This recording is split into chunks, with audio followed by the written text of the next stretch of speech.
Yo, whoa. And we're locked. Yo, come on, man. What are you doing? Sorry. Jeez. What's up, y'all? It's your boy Mike Rashid. And you got Party to Our Body.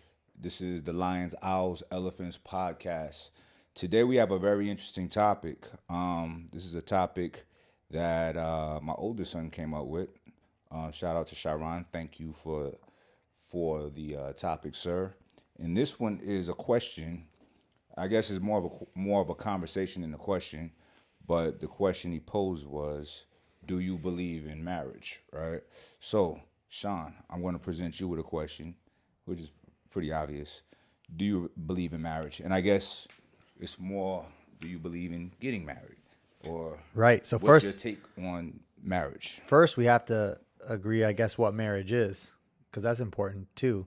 Like, is it the idea of two people being together for the rest of their lives? Like, is that what we are talking about? Yes. Because that's important too, because like it has become a lot more of a legal and business thing as opposed to just an idea, right? There's ramifications that aren't just what you thought it was.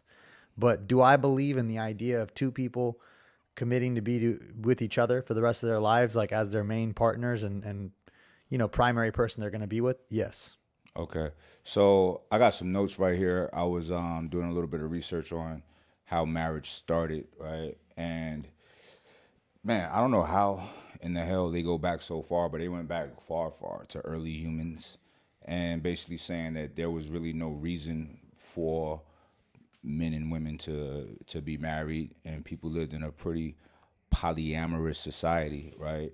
But then let me see when it shifted, and I believe around there was a lot of shifts, but I guess we can get kind of close to where we are now around the time of like agriculture when people were tilling the land for food and things of that nature. Well, first of all, people that had two parents raising them had a better chance for survival, children, because we all know life expectancy is typically predicated on child how long children live, right? So humans have been living until around 80 something years forever, right? However, life expectancy was like 30 at one point. And it wasn't because people wasn't getting old, it was because young people were dying so easy, right? So You're vulnerable. very vulnerable. So having two people, and the reason we're vulnerable is because we have really big brains, right? Big heads. So the labor takes longer. The childbirth is kind of painful, and we're the only ones that's born helpless. Most other animals, they kind of get it together in a few minutes. You know what I mean? But so anyway, so from what I was gathering, uh, the two parents, it gave for better survival. Now, um, they did say this though. It said that couples would typically stay together for 3 to 4 years, and then they go off and do their thing. And it was kind of like, all right, the kid's good now. He's sturdy, and then parents would split ways and start another family. This is interesting because there's a statistic on divorce, the divorce rates. Excuse me, the divorce rate peaks around 3 to 4 years. So it's as if we are programmed, right, to like, all right, this is enough, and then do a moving. So yeah, uh, it has transformed in a sense. Um, then I'm sorry, this is pre-agriculture. Agriculture made people stay together way longer because there wasn't nomadic, right? They needed to work the land. So basically society, because It was a we business like, business arrangement, really. yeah. And it made more sense because you weren't moving around. You had permanent structures. You knew you were going to be there for a while. So you may as well consider having your partner be there for a while versus having to start over. Right. Yeah, I mean it's expensive to start over, right? Time So and money wise. right. So this is interesting too. So there was a chart about like I was looking at the pros and cons of marriage, right? So when we talk about they did a financial study, right, in 2005 at the University of Ohio, and it showed that after 10 years of marriage, people had an increase of wealth, right? I get that. The stability, you know what I mean? Um, Married people's net worth was approximately $43,000. Single people's net worth was approximately $11,000. Divorced men net worth was approximately $8,500. Divorced women was in the worst situation with $3,400. What do you feel about that? It's crazy. Seems to make sense when you're together. You might have this cumulative effect where it's not just like 1+1 is 2. There's like 3. It comes out of it somehow because you help each other. You're able to fill in deficiencies that the other person has, so you kind of Right. you end up better off than you were. And I think that's what's attractive about marriage: the idea that you can find a partner who you can trust 100%, that you can rely on to, like, pick up the slack when you can't, and you do the same for them, and it leads to you both being better. Like, that's the ideal version of a marriage. You have that, and then of course there's what I think is like the real purpose of marriage, which is to have kids, or like that's for me personally, because I don't want to speak for anyone else, and I'm fine with everyone doing what they want to do.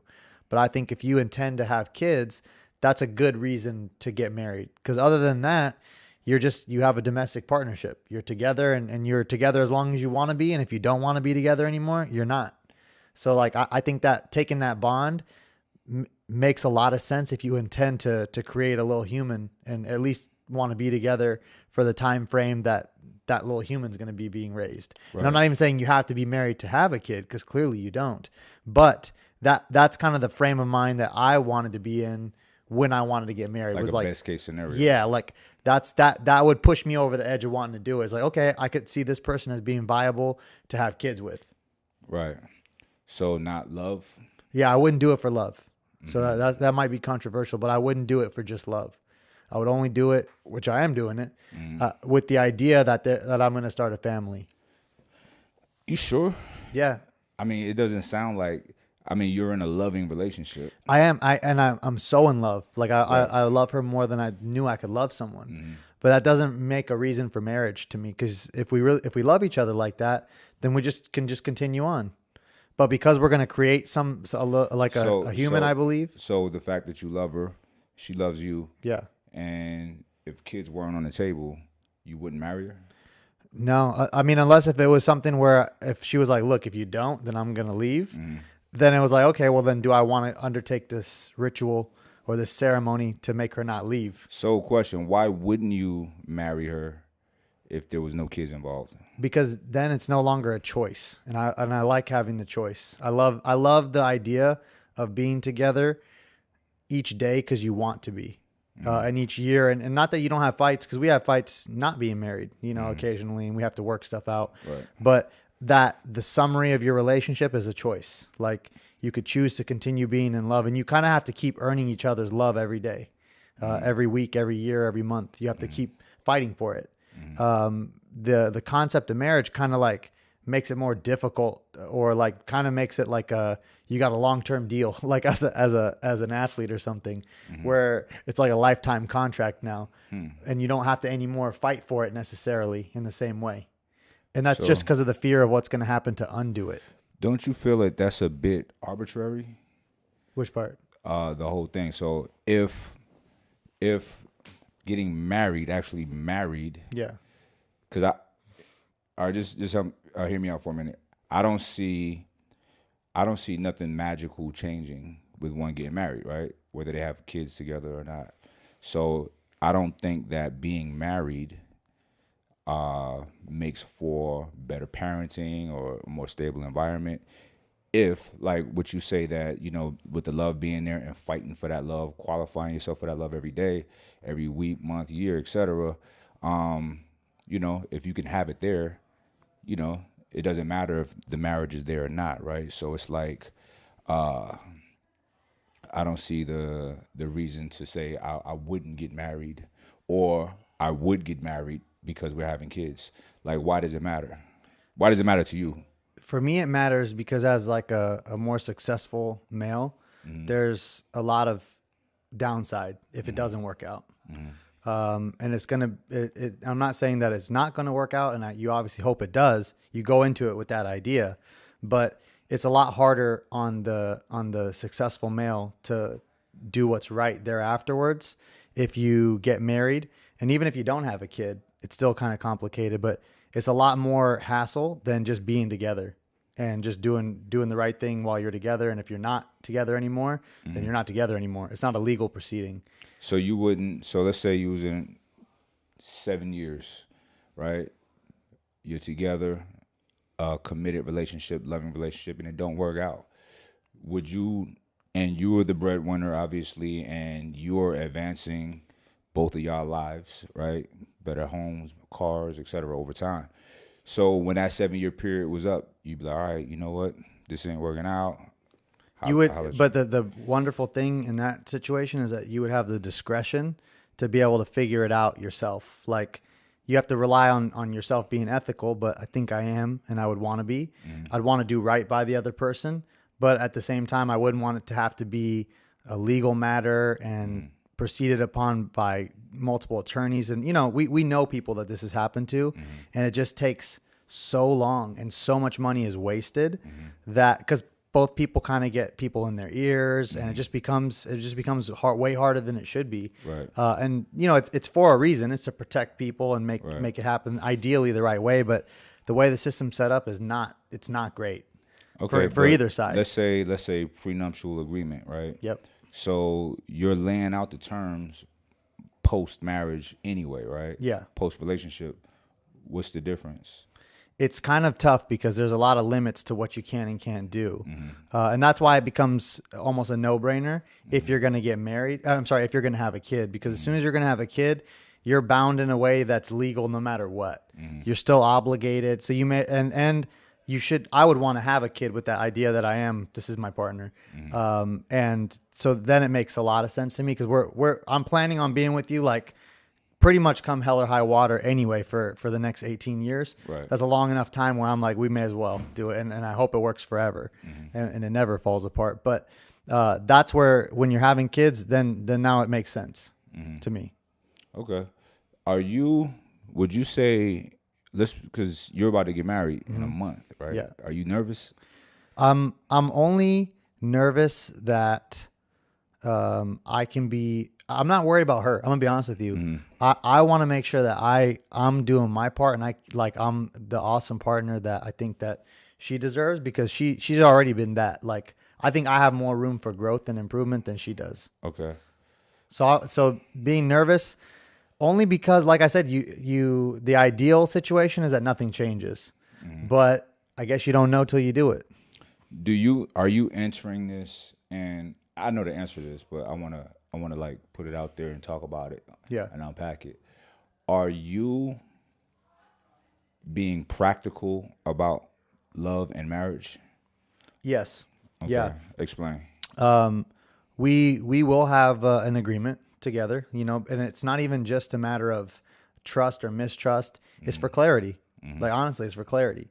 And we had to have a lot of conversations about it and talk about it and be very thorough, because the only thing I don't like, you know me, I don't like ambiguity. I don't like when things aren't clear. I want things to be clear. I want everyone to be comfortable. I want everyone to know and hash out questions.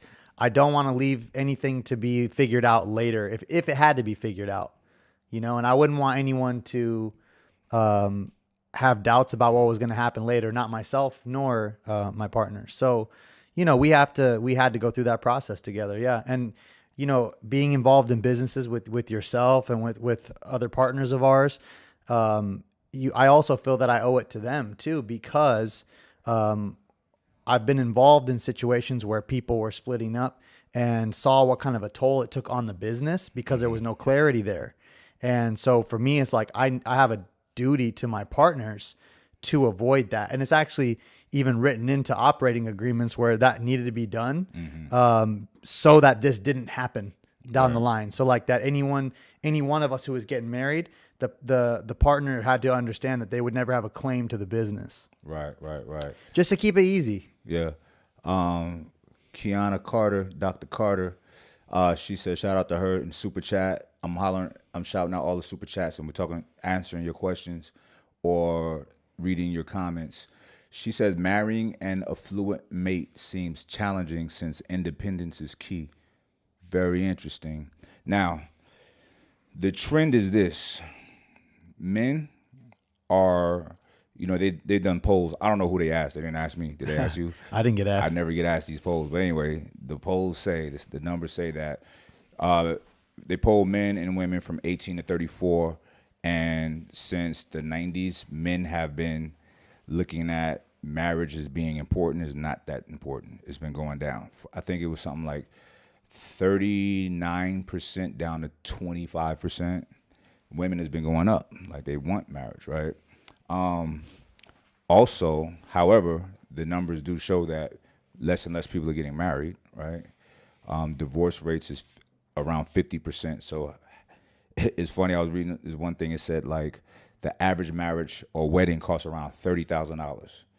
And it said by the time you finish paying it off, you got to start paying for the divorce. Divorce attorney. Because around the 3 to 4 mark year is when, for 3 or 4 year mark, is when typically they start falling apart and the divorces happen, right?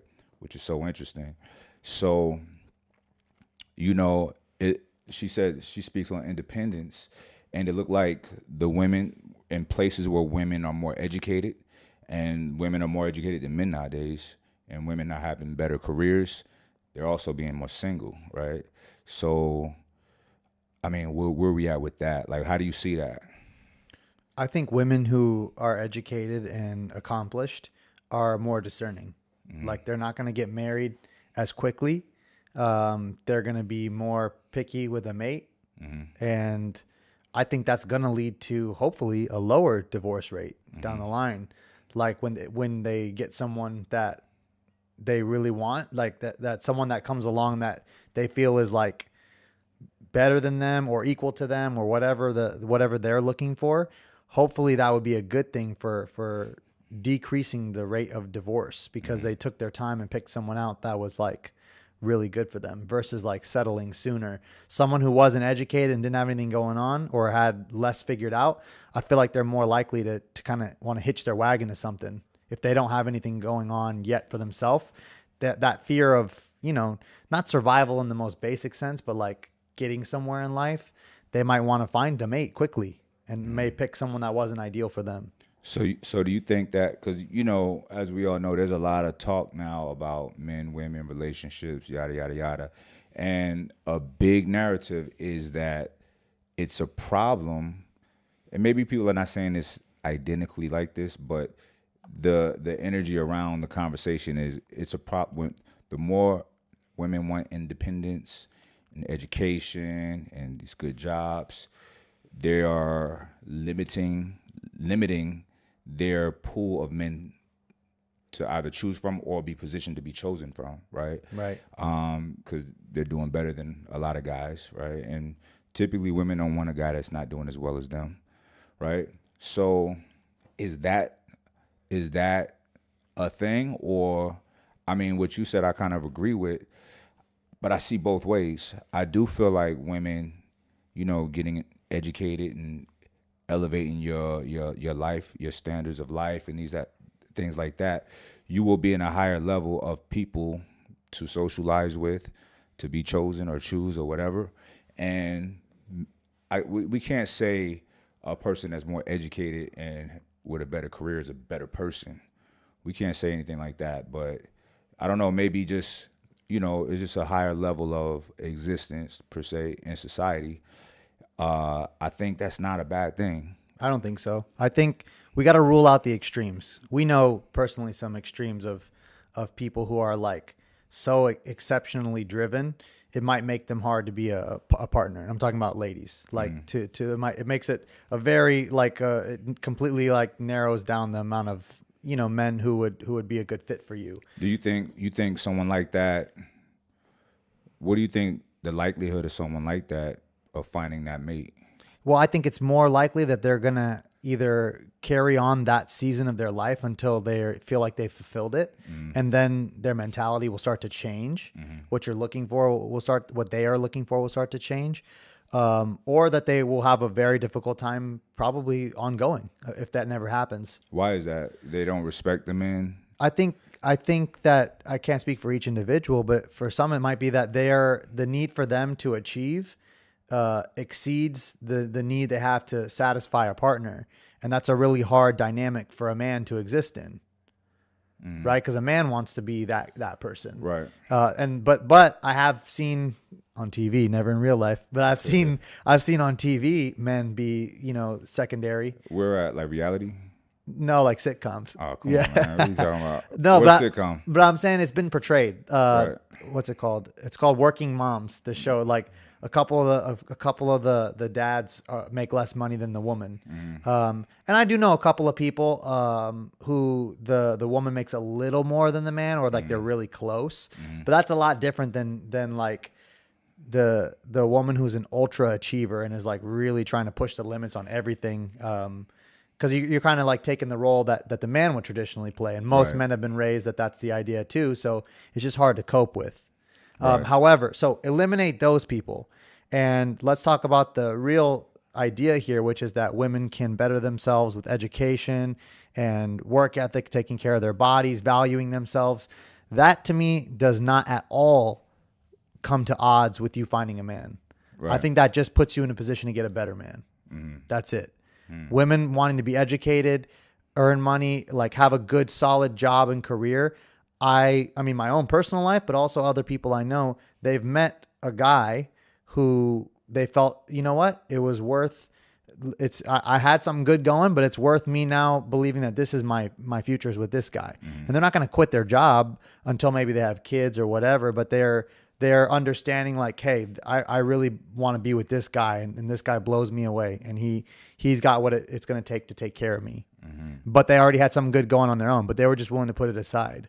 Right. Okay. So what about the data that shows that these types of women that we're talking about, are less successful in getting married? They're not getting married.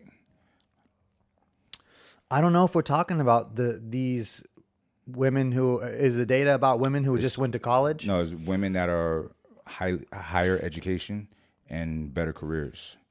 Like places like that is more single women than places that's not like that. I see. Well, if the data was saying that they are less likely to get married, then hopefully they're less likely to get divorced when they get married as well. I don't know if that's true or not. I don't know, but I mean, if it's a overwhelmingly large number of women that's not getting married, I mean, I think that's a problem in itself. Yeah, right? That's if they want to be married.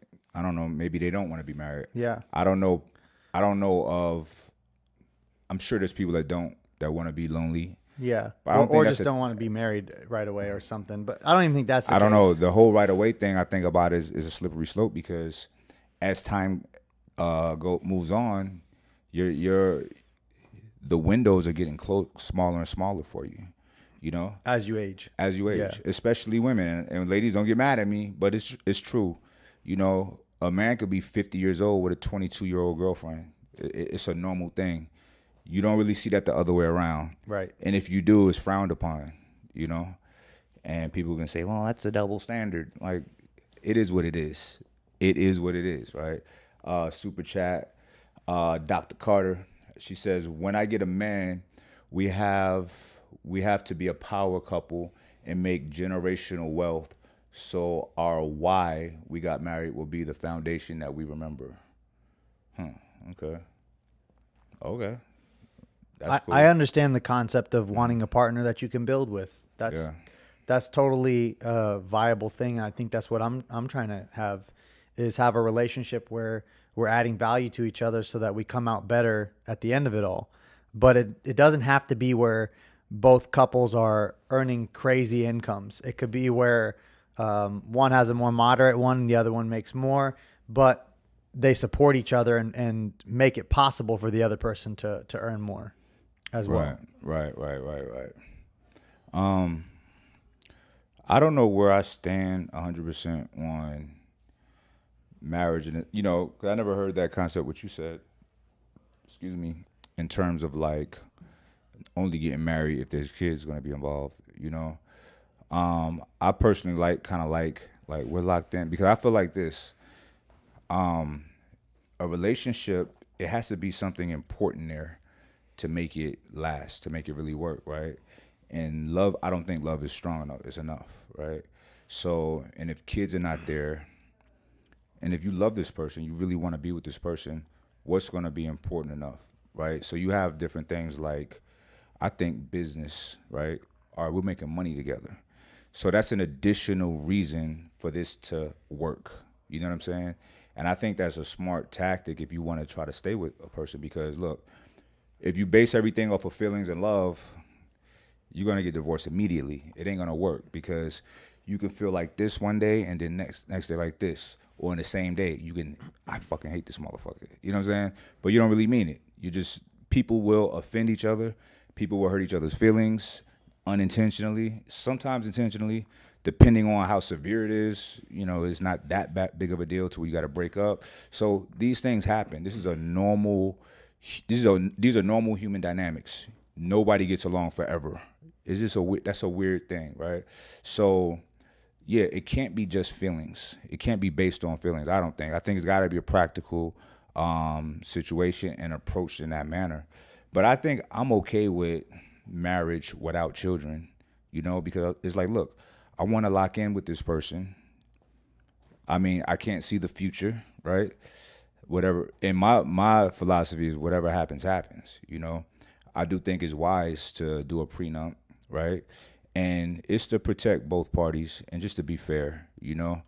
And but I do see benefit in, I see a huge benefit in being married or in that stable type of situation. But I don't see, if you remove the legalities of like divorce, who gets what, I think the big mitigation to that being painful is the prenup, right? Especially if there's no kids involved.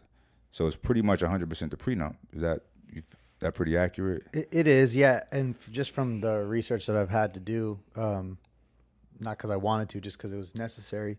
You know, even with it in place, there's certain complications and things that can be done, and people fight over the validity of a prenup later. Mm-hmm. So it's like you have to take extra steps even to even make sure that it was valid and legal, and like you have to do a bunch of things. It's like a ceremony of things you have to do in order. You cannot write down like, hey, you and me agree to this thing and sign it together. No, there's got to be lawyers involved on both sides. There's waiting periods. It's a whole ordeal to where even like if you miss a step in this dance, later on the validity of that can be challenged. So like it's not even 100%. Like it's like 90%. And I mean 90%, not 99. Like one of the biggest things that people do is try and fight prenups later on down the line. So even that's kind of just, it's kind of lame, the whole thing. But like I said, the ceremony and the idea of committing to someone, I am down with. I'm totally down with that. Without babies. I'm down with that idea. But the fact of the business arrangement that it's become, especially if you're a high achieving guy or girl, whatever, if you're a high achieving person and you're like business, especially, the biggest problem is business. I'll tell you that. We encountered this a little bit earlier in the year when we had to do taxes. Remember those big chunks we had to pay. Imagine that you had to pay money to a former significant other, a spouse or mother of a child or whatever, for money that you didn't even actually earn. Like your company earned it, and the money was never paid to you because the company needed it for growth and paying its employees or whatever. But then you had to make payments based on that hypothetical income, even though you never saw it. So that happens, you know, if stuff's not very specifically spelled out. It's just a bunch of weird stuff that kind of sucks. And it'd be better, you would obviously rather, if you were, you know, if you're the one who has to pay the money, to like be able to have your discretion about that. Like to say like, okay, this is what I can afford to pay out. I want to be an upstanding guy or girl, you know, whoever's the partner who's the breadwinner. I want to be an upstanding partner. Here's what I can afford to pay, and be honest about that, or be righteous about it, and not try and screw the other person over. But clearly people can't be trusted to do that. That's why we have the laws the way we do. But what sucks about it is the long and drawn out fighting process that usually takes place. It's not really been smooth in anyone that I've really seen. It was like, okay, you just take that, I'll take this, and we'll be good. I haven't really seen that. I've seen it. You have? Yeah. I mean, I'm sure it's rare, but I know someone really good friend of mine. Was it with the big income disparity between the two people? Oh, that's yeah. And this person, she took a settlement, and I think it was about a year of living of housing. But she was hit with with tax bills for this person, right? It was a stressful situation for her, and but she wanted, her thing was she wanted closure. She just wanted to be out. She didn't really fight for anything, So she got a minimal payout, And I know that sounds bad to a lot of people. A payout, you didn't do anything for this, but it is what it is. If you're taking typically we're taking, and we got to keep in mind, we're speaking from our perspective, right? Like people that are high earners, businessmen, or what have you. Chances are that we're taking somebody from their life and bringing them into ours, right? It's not like we're just meeting in the middle, or we're going to where they are, or whatever. So having somebody kind of change course of their life, because I'm asking, I think I do. I think there's a little, some compensation at the end of the day if it don't work out. Like I just want you to be cool, comfortable, and I don't want that on my karma. Agreed. Yeah, and just because a lot of people have this idea, especially I think women, that a prenup is a document that's like set up to screw over the lady or the lesser earning partner. It doesn't have to be. What's in a prenup is completely up to the two people. Right. It's an agreement on what's going to happen and how it's going to happen, including things like what's the payments going to be afterwards, or what type of things are going to be considered, how they're going to be calculated. So it's not even going to be necessarily a bad or good thing for the lesser earning partner. It's just a thing that's clear. At least you know what it is. And even if it'd be better almost to have that versus having it up in the air. If that guy is particularly, guy or girl, is particularly shady or willing to do things that are below board, they can move things around and make it to where they have almost no income or have almost no money and have to pay nothing if they wanted to. So like that's a possibility, and that happens too, where there's horror stories of women ending a marriage and then getting nothing almost because the guy was I don't want to say clever to sound good, but had the means to do that, to make it really difficult for her to get anything. Right. Okay. So I got a question for you and for everyone in the chat. If a woman is earning more than the man and it don't work out, should the woman pay? Should the woman compensate the guy when it's over? If I'm the guy, no. But, I guess the system has to be set up in a way that's not gender specific. So the laws would be the laws, and the calculations, if you left it up to that, would be possibly, causing the man to have to get paid. And I guess I understand that too. The same way, if the dynamics were reversed, and the guy was like, okay, I'm working everything I have on whatever, the girl pulls the guy into his life, or I guess if the guy inserts himself into the girl's life, and business or income streams, there would probably have to be something figured out. Because if that happened and she let him, and that's what he was doing for a time frame of 1, 2, 3, however many years, there's got to be probably something figured out, at least as a transition period. It's kind of like at that point, it's kind of like a severance package. If he was honestly working with her. But am I a fan of that type of arrangement? Would I ever want to be in that type of arrangement? No, not myself. Right. I would probably, as a guy, just want to keep my, I guess, pride, you would call it, and just not take anything. Right. Okay, so I'm seeing some answers. Kiona says, if he helped her build the wealth, he should give me the money so he can move on. Huh? You mean she should give him money? Nah, there's a situation I'm thinking of, like, where the guy didn't really necessarily help, maybe hindered. Yeah. And you feel like he should get some. I don't think that's. I understand there's a legal framework, right? However, I don't think that's okay. I don't like it personally, right? To each their own. And then you can make the argument, well, things should have been put in place, right? But, typically, I don't know. I just have a problem with it. I have a problem with it. I don't really respect that for a guy to just take, gimme. Be a man, right? I feel like is more rewarding at the end of the day, because I don't feel like one would be happy with that money. You know what I'm saying? Deep down in their heart, look at themselves and the lies that they have to tell to make this okay to people. I know if it was me, it would kill me in my heart and consciously. I couldn't deal with that. So, but to each their own. People can sleep at night. It is what it is. But to me, all money is not good money.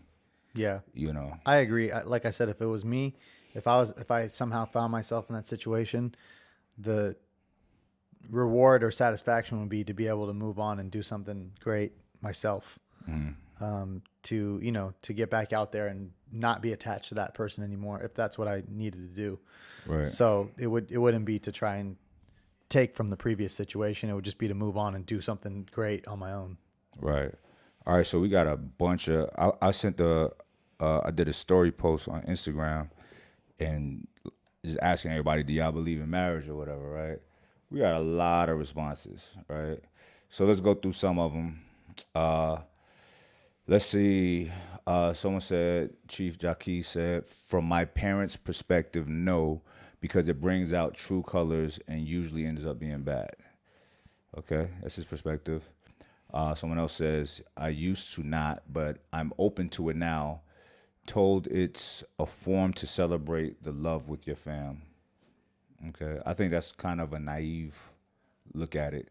When you just, me personally, I don't think it should be based on love. That's just my personal opinion. Love should be there, right? But I think a relationship, a marriage can be successful if there's no inherent love there. If it's just a real, if this makes a lot of sense.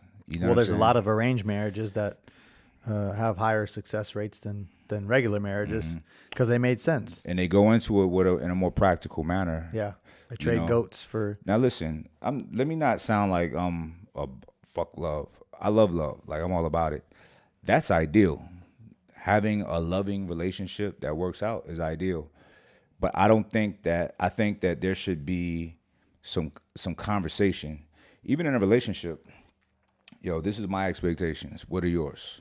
Let's put everything on the table, right? That way you give that person who you're about to do, it can mitigate the bullshit down the line. Like, I didn't know you was like this or that or whatever, right? So you're putting things out there. You're letting people know what you're good with dealing with. You know what I'm saying? They're letting you know what they're good with dealing with and what they won't. And we can all make it a decision to move forward or not, especially doing that early on, right? Before it's a lot of feelings already developed and everything. So it's easier to be like, yeah, I can't have 3 girlfriends. I'm out of here. Or whatever it may be. Right? Well, you know what the number one cause of divorce is? What is that? Money. I knew that. So with that being the case, it makes so much sense to have a business component to your marriage. And what I mean is for your partner and you to both understand how you make and spend money and how you plan to make and spend money as a couple. If there's like one piece of advice that I would give people who are getting married, considering getting married, if you're already married, well, you may as well do it now. If you're not haven't done it later, you're going to have to do it at some point. You have to come to terms with how you guys are both making and spending money, because that's what really causes problems down the road, is when there's a huge core disconnection between the two people. Either the guy isn't making as much money as he's supposed to because he's like projected a different picture, or he spends too much money, or the girl, vice versa, one of those two things as well. If you align like, hey, this is how much money comes in, these are our expenses, and you guys both kind of line up on that, then it doesn't shock people later down the line where once you get married, you look at each other, your honeymoon's over, the wedding's over, all that. Now you got to live. And then all of a sudden, the first time that the guy or the girl does something that the other one didn't expect with their money now, it becomes a problem. And then this recurs over and over again. So that has to be understood. And that can be part of these types of agreements before you get married, or just a good discussion where you actually are open about it. Because people aren't. They just aren't. They don't talk about it. From like all the reading I was doing, one of the big things that people say after they get divorced is, yeah, we should have talked about money beforehand. We should have understood how each other really did things, because we never talked about it till after the marriage. Kiona said, Oh, hold on. We got the Blind Archer. Shout out to Blind Archer. He said, I think the issue with successful people getting together is leadership and control. Successful, independent people don't want to give it up or compromise. Typically, men accept less successful women. I agree with that. I think the notion that men date down is a normal thing. Women date up. I have no problem with that, right? I'm not looking at for Oprah, but if you single though, holla at your boy. I'm just saying. Nah, but I'm kidding. I have no problem being a breadwinner. That's just how I'm designed, right? And I feel like it's a sense of meaning, because life, like you say, what is life about, right?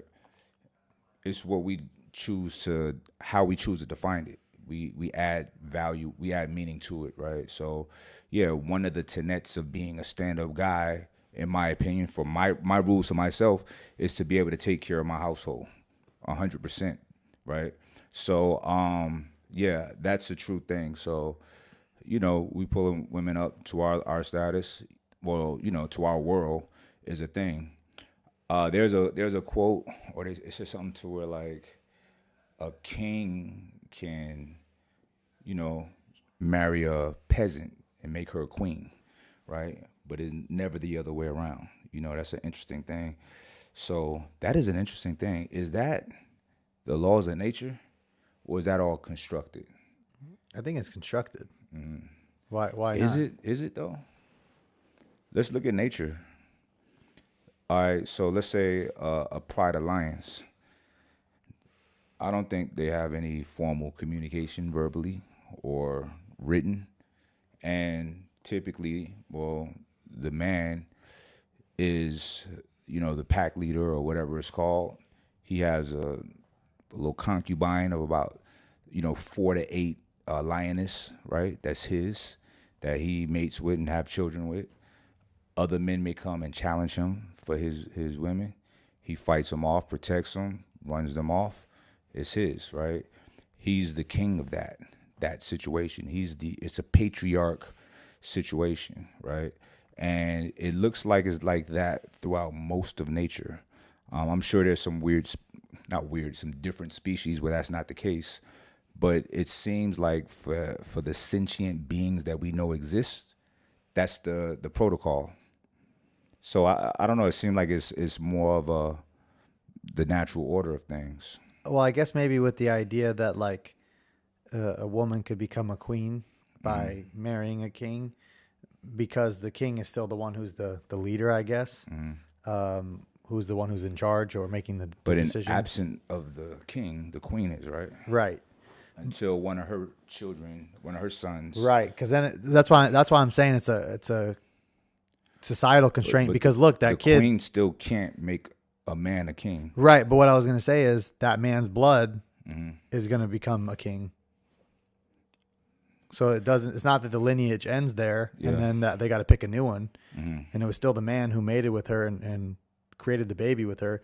And that one's good. I guess I'm thinking of like the current king and queen of England. Right. Because her husband, the king that's dead. Right.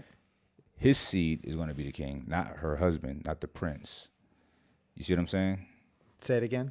So her husband that died before her new dude died, right? Yeah. His son, one of his sons will be the king.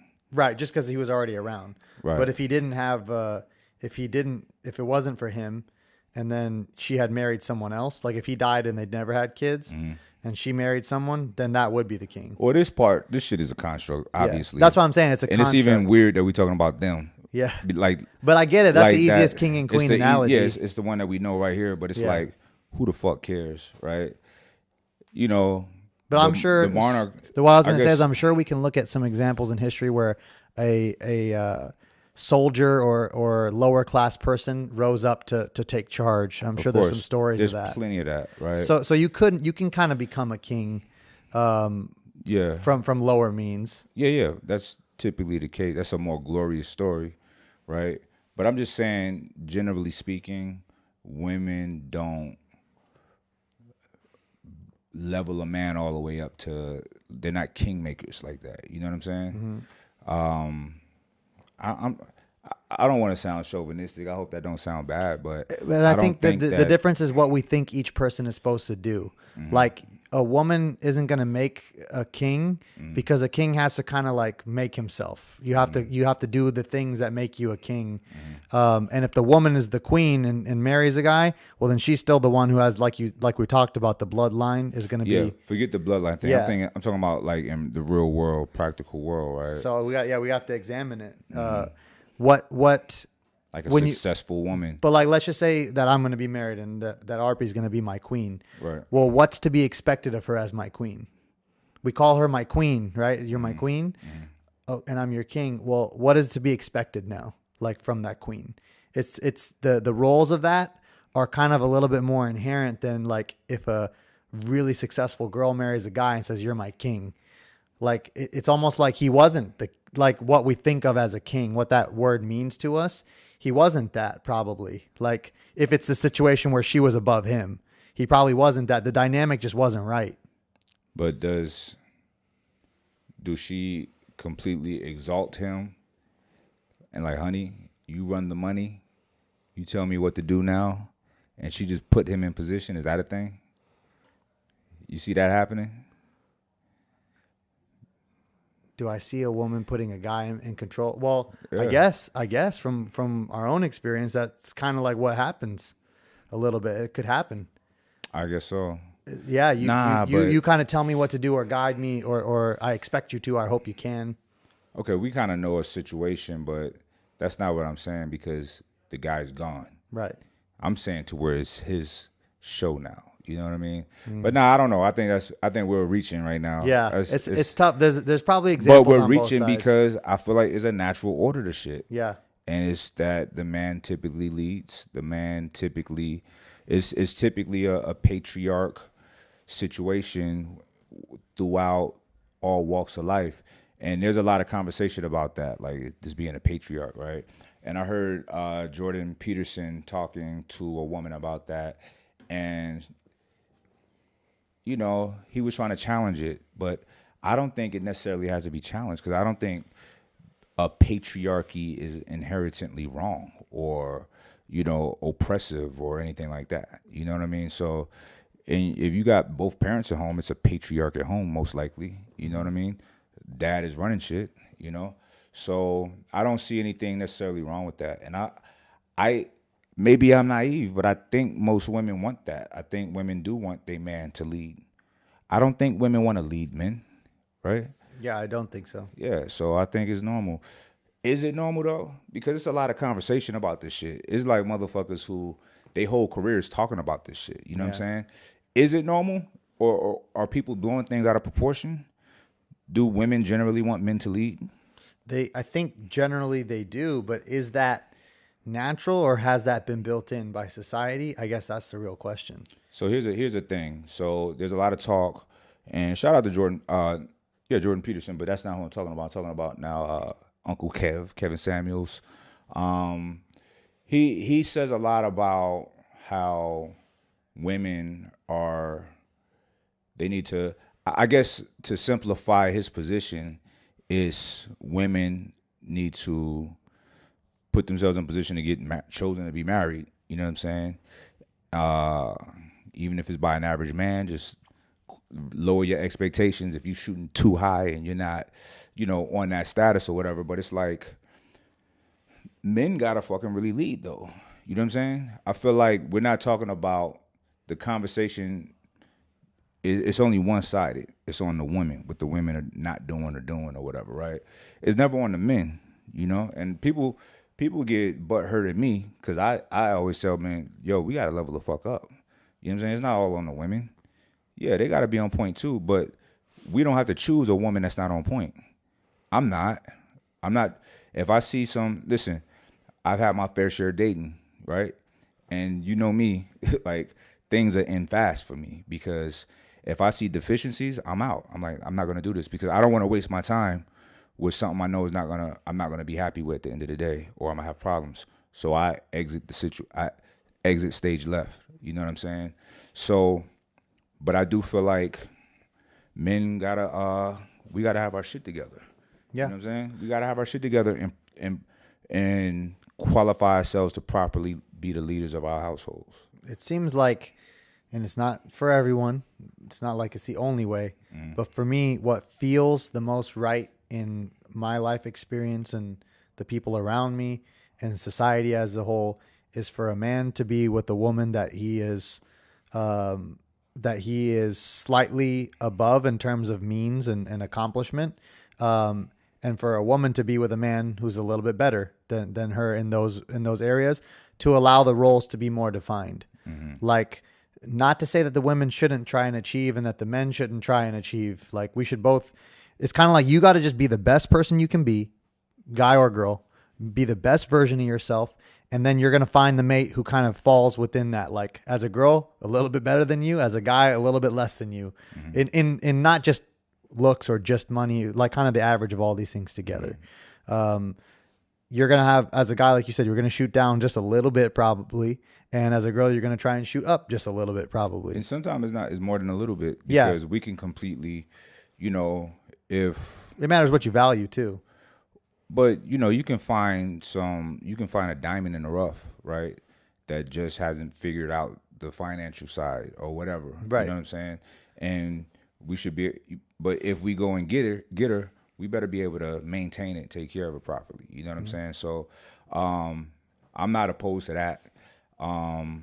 But you think there's going to be naturally a need for some separation that creates these definitive roles of the man being the more dominant of the two in terms of the providing aspect of the relationship? I do. I think so. I think so too. That's think just how we feel, and we agree. That's just how we feel. It just feels, it fits in the grooves better. You Yeah. know.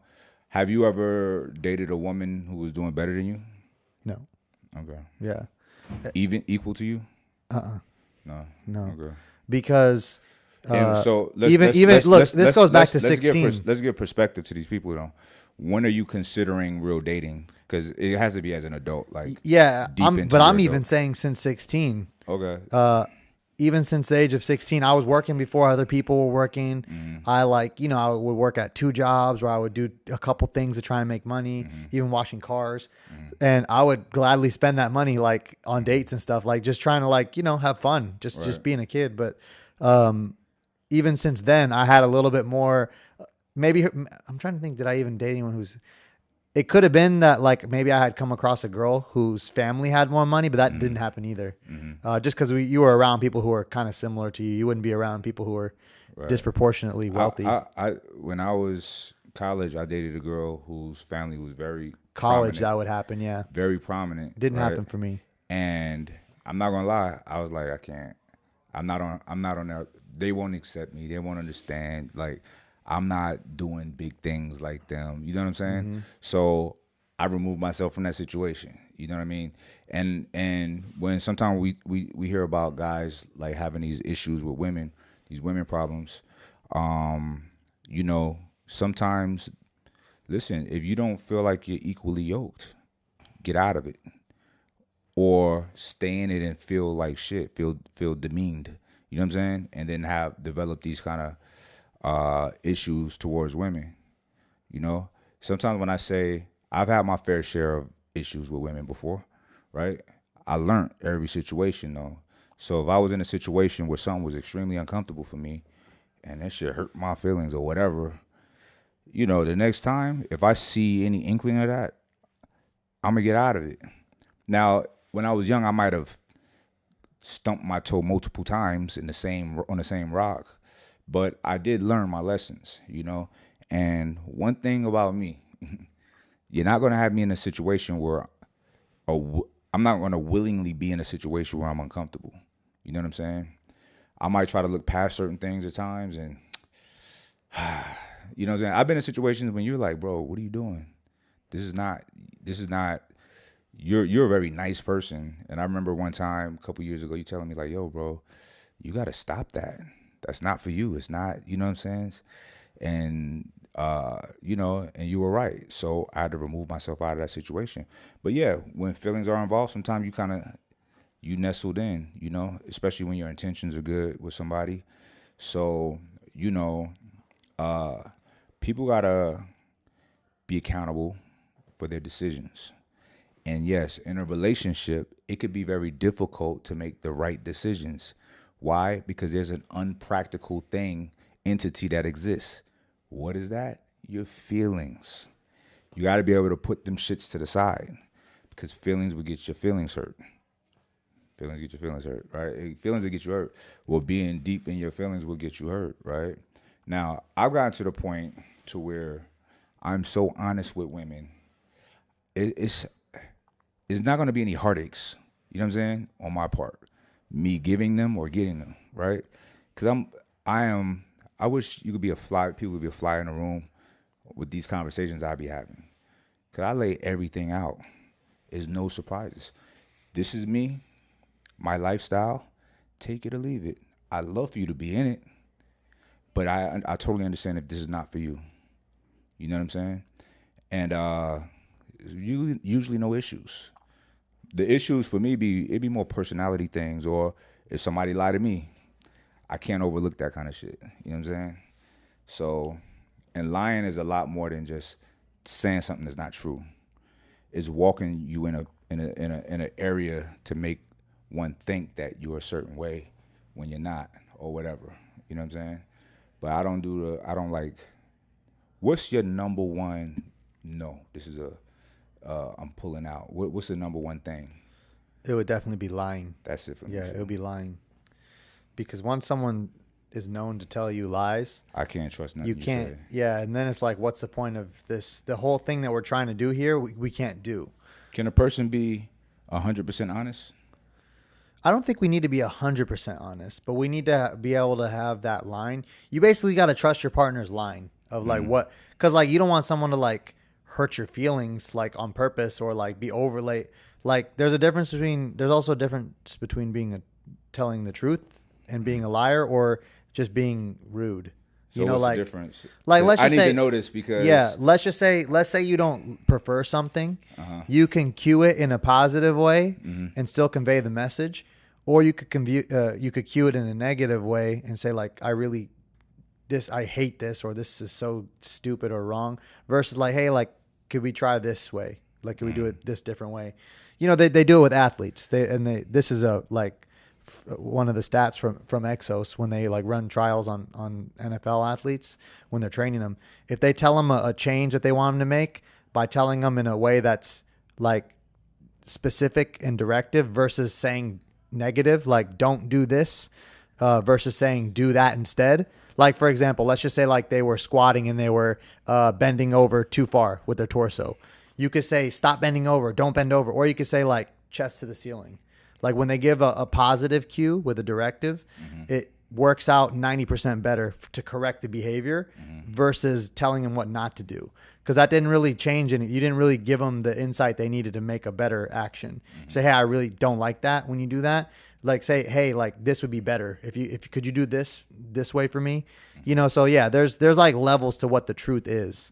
But I don't want anyone to ever be on the side of lying. Like to say things that are outright false. But are there levels? Are there levels to where the truth is, or is because my understanding of the truth is you're honest or you're deceptive. Well, I don't think that. So like I'll put sure. it. No. Let me qualify my statement. I'm not saying being rude with your honesty, right? But sometimes the truth, it hurts people's feelings. But that's not the truth giver's fault, is it? Because listen, I say that because I've hurt people's feelings before, and I'm like, but I'm just being honest. You know what I'm saying? Yeah. Maybe I could have softened the blow or whatever, but I don't know. I just think that's really all it comes down to. And if we're supposed to be caring about the other person, that's what you would do, and that's what we have to do. I've tried it both ways myself. And if you got to tell me something that's not the best, it's better to say it. You know, you've done it. You've done it. And I tell you, thanks for saying it that way. Like that made it a lot. Right. I was just so much more receptive to whatever you had to say, just because of how you said it. Like, it was like, okay, he's considered this in a way that it just makes you feel different. Yeah. It just makes you feel different. I never ever, if anybody I know is out here listening, I never want to hurt anybody's feelings that I care about. Nobody. I never want to do that, you know? But there's times there's people whose feelings I do want to hurt, and these are like really bad people or people that has really done me or you or someone in the circle really foul. Right. And it's like I can't go put my hands on them, but I want to get as close to that line of them feeling that stress as possible. So, But right now I'm talking about people that we like, right? So it's our partner. No one I like, I ever want to hurt their feelings. Yeah, ever. but we might sometimes by saying things in a certain way.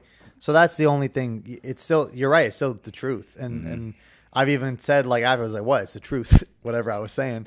But I do understand. I understand, like, what is the point of saying it out loud? Is because we want to see some kind of a change. Hopefully it's not just to say it. We're saying it because we hope that something different will happen in the future.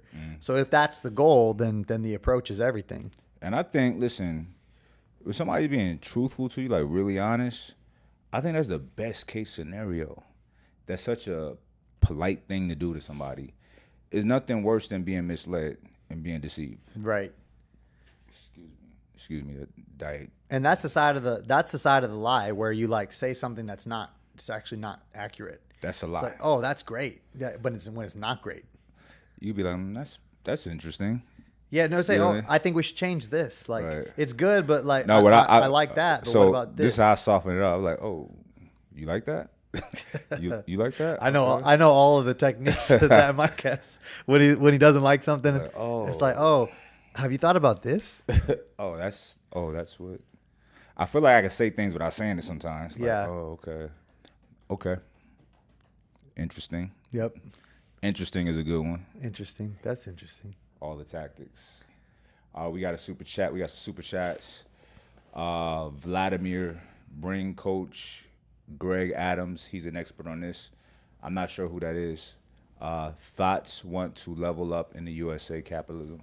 What are you talking about, bro? What are you thoughts? In other parts of the world, it's not like this. How about this? I don't know any thoughts. You know what I'm saying? Stop hanging out with thoughts. People will divorce queens, the king. I don't know what you're talking about, bro. Vlad. Anyway, shout out to Chris Reese. You just bring it back, Uncle T. Bring it back to my homie Chris. We way up there. Here you go, right here. Does he have another one? No, it's right here. All right, Chris. Shout out to Chris. Appreciate you, homie. Me and my wife in love, but ultimately it was our ability to build wealth. There you go. And grow spiritually together that makes our marriage work. I like that, Chris. See, I have a notion like this. When I settle down and get married, I would like for my wife and I, or my wives and I mean, what? That means to constantly want to better ourselves mentally, read, try to get smarter spiritually. And when I say spiritually, I mean like trying to be a better person, like make better decisions physically, being in shape, eating well, exercising, financially, always trying to level up and renew ourselves. Because I feel like when you do that, it's not going to get boring. You're looking at a new person all the time. You're looking at somebody like, fuck, I gotta step my shit up. What book was that? Okay. Oh, damn, she's reading that. All right. You know what I'm saying? And that's just my lifestyle, right? Solo. So whoever I'm with will have to adopt that as well. I would like for her to, And, there's been times, bro, that I've dated girls that beautiful, whatever, but just wasn't into the things that I'm into. And I just lose interest, It's not like, I don't think I have it to where, not right now at least, to where I could just take just some beautiful girl, you know what I'm saying? Just, you're just here, you know what I'm saying? I need somebody that, like, we can be on the same wavelength, even with music, shit like that. I dated somebody from Australia who didn't know who Nas was. It was like, there's a video up, you know what I'm saying, on my YouTube channel. She didn't know who Nas was, and it hurt me so bad. I'm like, damn, culturally, this is not a thing. You know what I'm saying? Do you have feelings about, or a thought currently about, if you would prefer, maybe you're indifferent to it, but would you prefer to have a wife or permanent partner working with you daily, or would you prefer, if you could choose, for them to have their own thing separate? That's interesting. Because I've been thinking about that. I don't know. I think I would. I think that I would be okay with my partner with me daily, right? But I would want to be able to press a pause button when I need it. You know what I'm saying? So, because I think there is some health in missing each other. You know, I think that's healthy, right? And then people get tired of each other. That shit happens. But yeah, I would want my person. I wouldn't have a problem with that personally. What about you? But what about your preference? If you were choosing, if you could have it either way, just whatever you choose. Well, I think I would want her to work with me. I'm gonna tell you why. You know how I am. So there's been times in business where we're thinking about hiring somebody to help us do some aspect that they're an expert in, right? What do I always want to do, especially with new stuff?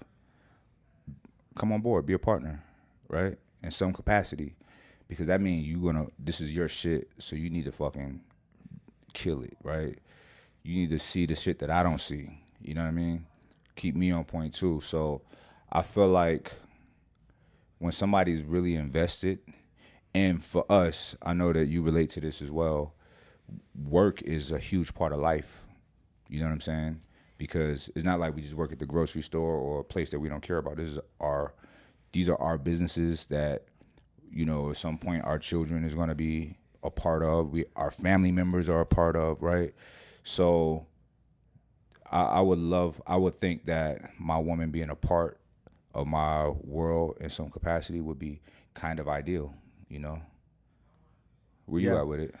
I think where I am currently, I like the idea of being involved, but I prefer that my partner have their own thing that I can also support, but that we each have something separate. Right. That the love of our household and our relationship doesn't kind of get intermingled with business, to where I think it would be ideal. Like, you know, it's also, first of all, it's great to be able to like learn from each other because you're doing different things versus like the same thing. For sure. And then also it's great to have the ability, hopefully at some point, to, you know, to when you finish at work, it might be at different hours of the day, but when you go home, you know, it's like a different world. And they don't really know every minute detail of what's going on at work. So you fill them in, they fill you in, but then like from there, you're just together and you kind of have three worlds: their work life, your work life, and then your home is kind of a third one. But that you could and are welcome to jump in and support the other person in their stuff. Like, you know, when RP comes to the events or grand openings or whatever, or, you know, anytime we have something significant going on, she's going to be there. And she outshines us and makes us feel insignificant. Yeah. It's cool. That's cool, fine. RP. Just keep it's doing cool. it. Yeah. And then likewise, if in the future she, you know, was to have a clinic or have some kind of an event or opening, I can't wait for my opportunity to shine. I told her, I was like, just wait for my chance to come out for you. Like when you have something that you need my help for, just wait see who's going to be your number one fan. It's going to be me. Right. I'm going to be there, 100%. whatever you need me to do. And I like that idea. That was one of my favorite things. It's like, oh, you have something? Right. You have something you like? I get that, because I guess my answer is based on, I'm not in your situation, your position. When, you know, when I found out your new girlfriend was a nurse, I was like, yo, that's fucking dope. It's so, look, I'm not even you, but I have so many questions.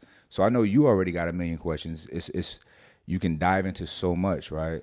So, you know, if I had a situation to where my woman did have that kind of profession or something that I was interested in, or something that maybe I'm not, but I respect it and she's really good at it or passionate about it, I would never be like, yo, just quit that shit. You know what I'm saying? So, but I would have no problem with my woman working with me in my business. I can see the reality of that too. You know, two people who I know, we both know as well, Anthony in Africa, the Booty King. Right, on shout Instagram. Out to Booty King. Him and his wife, they work together every day. They're together all the time. That sounds kind of weird, Booty King, but he helps girls and his wife, they help girls get nice butts. Yeah, He's not a booty king like that. So Yeah. get your mind out the gutter. Yeah, come on, or people. wherever it's at. But they work together and run their business together, And it and works out. they do their thing, and they and they're together most of the time. But Right. it seemed like he has this thing, like if he goes and wants to play his video games or hang out or Right. do whatever, like, and she goes out with her girls, so they have like You their gotta time. have that. That's gotta be a thing. But they have a dope relationship and they work together. So there is evidence of this working as well. Another couple that work together is Chanel and Sim. Right. Yeah. You know, and she spots him on 4 plates. Right. You know what I'm saying? Yeah. They film for each other. What I love is Simeon has one of the bigger YouTube channels, huge Instagram, but he loves taking content for other people. Right. Like we'll be somewhere and he'll be like, "You guys want me to take a picture of you guys?" And he'll take the dopest pictures. Right. He's just an excellent photographer. I Yeah. told him once he retires, that should be his job. But their dynamic works and is dope. And I think that, in a healthy relationship, is predicated on 2 healthy people. Right.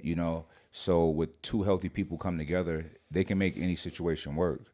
Chanel and Sim is living proof of that, right? They're both very sound-minded, grounded people that love each other, right? But they know how to get to the money. They're very practical, right? So and they calculate things, They go into an event, they dress the part, they got the cameras on deck, you know what I'm saying? Yep. And this is part of this world that we're in, right? So I respect that. I see that as, to me, that's kind of ideal.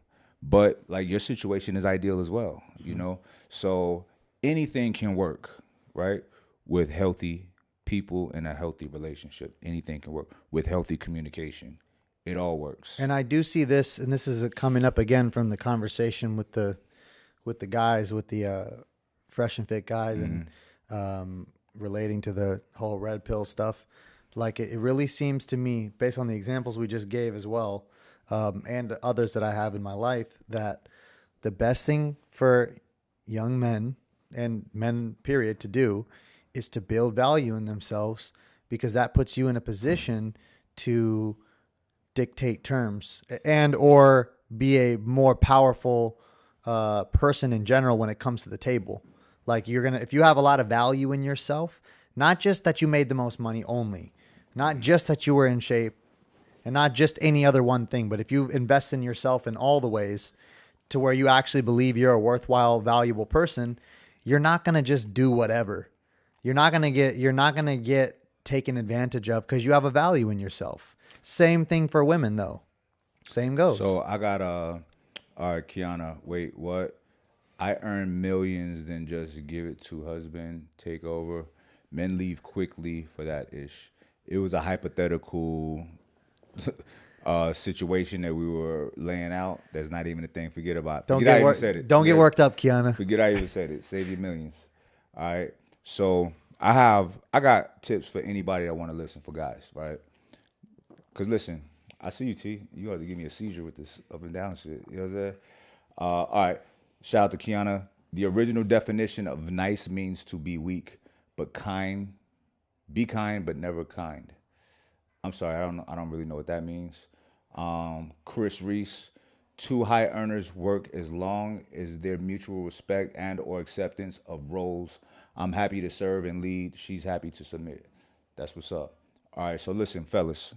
Now, contrary to what some of these other creators try to discredit me from being relatable, they say that he's a natural. He's been good. He's already had it figured out. It's not true, right? I've lived that average life, beneath average. You know what I'm saying? I had to build myself up, right? And it's not just money. If you think only money makes you a high value person, you're sadly mistaken, right? You'll be separated from your money and you really look foolish. So listen, these are my personal tenets to me being the type of man that and living the life that I want to live, which I've been applying to myself for a long time. And I said this earlier when I said in a relationship, I think the 2 parties should do these things. Work on this. How do you do that? You read. Everywhere you look, we got books laying around everywhere. And I stopped doing the audio books. I'm back buying books. Every day I got a new book coming to the house. You know what I'm saying? I'm fascinated by learning, right? Read, right? Our brains is our most valuable asset. The more powerful it is, the more vibrant it is. I watched Warren Buffett's documentary, and I was just listen. I'm listening to everything, but I'm sitting there just fascinated with how powerful his brain is at such an old age. He's in his 80s, and he speaks like he's 30, 28. You know what I'm saying? Just a vibrant, ripe mind. So you want to be on that level and not just read, but also talk to smart people, engage in intellectual discourse, and surround yourself with people on your level or better, right? Two, I said, build yourself spiritually. Try to become a better person. Listen, when I was shout to Natalia, CT's daughter. We was talking yesterday at the gym at Iron Addicts, and I was like, yo, I just want to be, I used to be not a nice person. I used to be short with people, very sarcastic, just, you know, I don't want any parts of that. You know what I mean? I want to be a pleasant human being. You know, I want to be a nice person. I don't want to give off a mean vibe, intimidating vibes. None of that. I just want to be a good dude. You know what I'm saying? So work on things of that nature. Physically build yourself.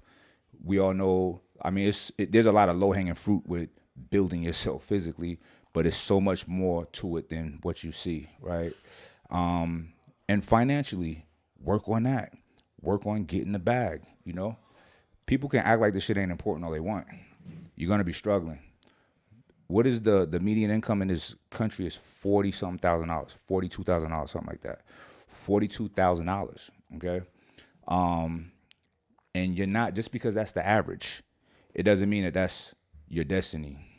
Your destiny is your decisions. If you choose, you know, this is the norm. I'm gonna just roll along with it. Then that's nothing wrong with that. That's fine. But you don't have to. I'm telling you this from experience. Okay. All right. So next super chat. I'm driving and spell check. You didn't have to super chat that. You could save your money on that one. But I appreciate you. All right. The original definition of nice. I already read that one to you. Come on, man. Step your game up, baby. Keep it moving. Yeah. So now, but I feel like guys should listen. I remember things from me being a child, my son's age and younger, right? And when I was a young man, I remember these are the things I want to work on. I had them, and they still here. There's a lot of things that I've pivoted away from in my life just as we evolve, but that's something that those never changed. You know what I'm saying? And I don't see them changing in the foreseeable future. Maybe I'll reach a level of enlightenment to where, you know, money ain't that important. But listen, let's be honest. That comes when there's such an abundance of money that it's really not important to you anymore, right? We got to be honest about that. Like, you know, there's people that, back to Warren Buffett. Buffett is a staunch capitalist, right? And I respect that. I'm not giving money to nobody. He said that, right? In his old age, he's giving all his money away. He's become extremely altruistic, and not just giving it away. He's doing it in an intelligent way. But you get to these levels, when you touch on certain levels, then you can pivot certain positions and perspectives that you once held. So maybe that'll happen at some point. I'm nowhere near that, right? But I would love to be in that position. You know, I would love to be in a position to where if I chose to give my money away, it was very meaningful to people because it's that much money. That's some G shit. You know what I'm saying? It really is, yeah. So, but I'm being 100 with y'all. Like, yeah, it's a lot of times people say, oh, it's easy for you to say that. Yeah, that's true. You're right. But I'm here. But I was where you were at. You know what I'm saying? You work your way up to these different levels. There's a lot of levels in life, you know, and like that guy Vlad was talking about the thoughts. And it's like, bro, that's a level that long time ago, I was in that neighborhood and got out of it. Didn't want to be there. Get out of those neighborhoods. Get out of those areas where you're dealing with thoughts. There's a lot of levels in life. There's a lot of ways to get to different levels in life. There's not one path.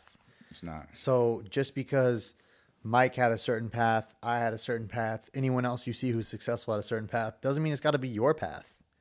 You can find your own way to get to your own maximum potential. And we each might have a different one. Who knows what it is? It's not even really a point. That's like when people would, the analogy here is really strong with people talking about how big they could get, you know, it's like, or how strong they could get. Don't worry about it, because you're probably not going to get there to like your genetic potential. Who cares? Like, people try to figure that out with building muscle. Like, what's your genetic potential for building muscle? Just keep going, because you're probably not going to hit it anyway. So you may as well just keep training and keep trying and keep reaching. Or you might hit it. But you're not going to know. It's yeah. not like a genie's not going to pop out and say, okay, this is it. This is as far as you can get. You're never going to really know when you're there. So you should just keep reaching and trying to get more, whether it's more strength, more knowledge. That's a thing. People with these types of arguments, they always try and simplify it down to like focusing on one category. It's like, oh, if you just focus on money, then you're not going to develop the skills you need to deal with women. Well, why would you only focus on money? That's not the option here. Like, and what does that mean, just focusing on money? And listen, but see, I have a different perspective on it. If you just focus on money, you might, because you're developing a lot of discipline, like dedicated to work ethic, work capacity. And people talk about what women want. That's what they want. They want a man that got work ethic, work capacity, a man of discipline. They respect that. When you develop certain strong characteristics, and strong being the things that are hard to do, and you do them, it's normal for you, right? That's an attractive characteristic to the opposite sex. It is what it is, right? It's attractive to people, not in a romantic way, to other dudes. Like, damn, bro is fucking disciplined. Even friends of mine that I see as disciplined, I'm like, my man's disciplined. I respect that shit. You know what I'm saying? So that is an attractive characteristic and a positive trait that'll never betray you. There's nothing wrong with developing these skill sets. I want to go back to something one of the guys that did a video about me said, and I just really didn't appreciate it. It was just weird. He kind of said I was like some spiritual guru. What did he say? Some kind of guru, self-help, woohoo type. Oh, boohoo, yeah, and all of that shit. And let's make a distinction here. I don't sell advice, right? I don't have any dogma that I put out. No, you know, I'm not a preacher. And I say preacher because there's a lot of people, quote unquote, influencers that to me, they're like preachers, right? A lot of preachers, they're just selling feelings and shit. You know what I'm saying? Making people feel a certain way with the things that they say from religious texts or whatever, and pass around the collection bin. And then you have creators on YouTube or whatever, they make people feel a certain way. They go after what they look at, feel are weak people who have deficiencies. Maybe it's with getting women, right? I relate to you. Yeah, man. Come on. It was like, come on to this side. Arm yourself with information. You know, shit that they Googled, right? And I'm going to teach you how to have success with women. But these people, listen, there's a thing with cognitive psychology and suggestive psychology that's very powerful. When you're telling somebody something and you're being emphatic and very direct, you know, sometimes the reality around it gets blurred out, right? But you would look at this guy, like this guy in particular, I'm talking about the dude with the ponytail, the old guy, the one that called me some guru shit, right? He's putting his characteristics on me. I'm not any of that shit.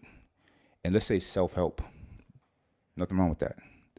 I'm all about self-help because I don't want help from nobody. You know what I'm saying? Because I'm a fucking man and I'm built like that. I don't want help from nobody, so I'll help myself, right? But I don't like sell these tips. You know what I'm saying?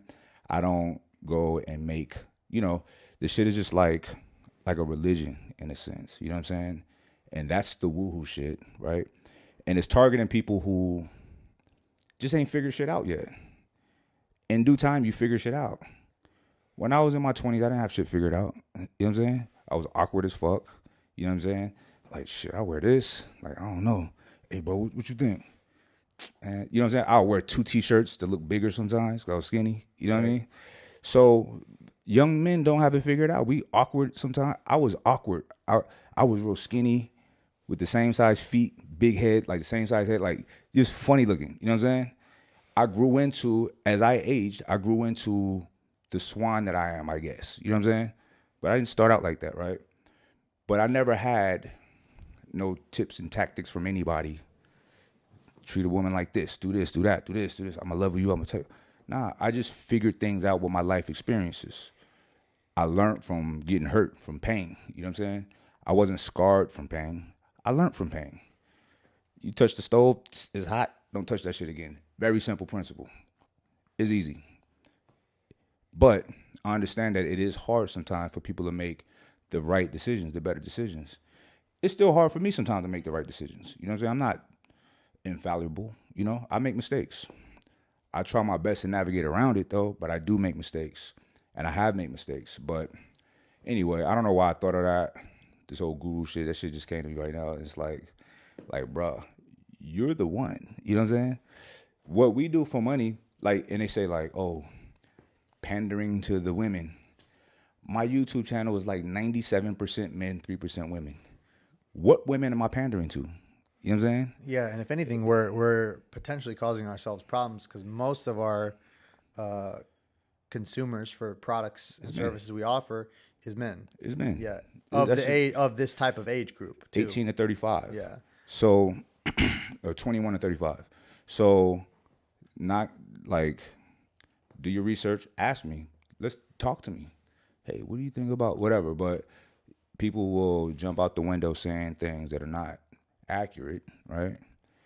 And they're not even the ones, you know? So don't put your filth on me. You know what I mean? What I do to make money, what my bro do to make money, we have actual products that we create, right? We put out to the market. We have buildings, you know, we're in our facility. And this we love doing this. We make money doing this shit. This shit like $139. That's not money. You know what I'm saying? I'm not a streamer, a vlogger. I do this shit once in the blue. You know what I'm saying? I like doing it. I love diving and having good conversations with Sean and whatever any of our friends that come out sometimes. But this is not my livelihood. Okay? If this is my livelihood, shit, I'd be poor. I'd be making $40,000 a year. You know what I'm saying? This is not my livelihood. So don't get it twisted. We're doing this shit because we like to, we want to. And we feel that it's needed. It's necessary. We see the other side of the equation. We want to at least provide our perspective because we think that it's worth considering. Right. And I won't back down to like, you know, the multitude of people who disagree with me, right? Because that guy, I was looking at that guy's Instagram, and he's comparing himself to Jesus in the sense that everyone hated him. Everyone hated Jesus and killed Jesus, which is true, right? But Jesus was the truth, right? Bro, that's not, everybody agree with you. You preach to your choir. You are in an echo chamber, you know what I'm saying? And people are comfortable with that. I don't give a fuck about it. I don't want to be in an echo chamber. Even when, like last year, very often I'm in hostile territories trying to have rational conversations with people to try to bring them a grounded, solid perspective that they may not understand, know is even out there, you know? Shout out to Eric Weinstein, somebody I respect. We can now call each other friends. He was speaking on things in the black culture that was not accurate. I didn't think he was bad or racist or anything like that. But I wanted to have a practical, rational conversation with him to correct the things that he was saying so he can understand from a rational black man's perspective who's been through all the different levels of life. We had our conversations, multiple, for hours. It was wonderful. It was pleasant. He conceded to what I was giving him, right? So I don't do echo chamber stuff at all. That is not, I don't want everybody to agree with me. I don't give a fuck. Now, I said this before, I'm going to say it again. If there's 100 people that I'm going back and forth with, and 95 of them are like, shut the fuck up. You don't know what you're talking about. You're out of touch. But 5 people get it, mission accomplished. That's cool because there are laws of averages, right? Now, some people try to get out of that shit. Most don't. They stay with the crowd. Mob mentality, right? I'm not with that at all.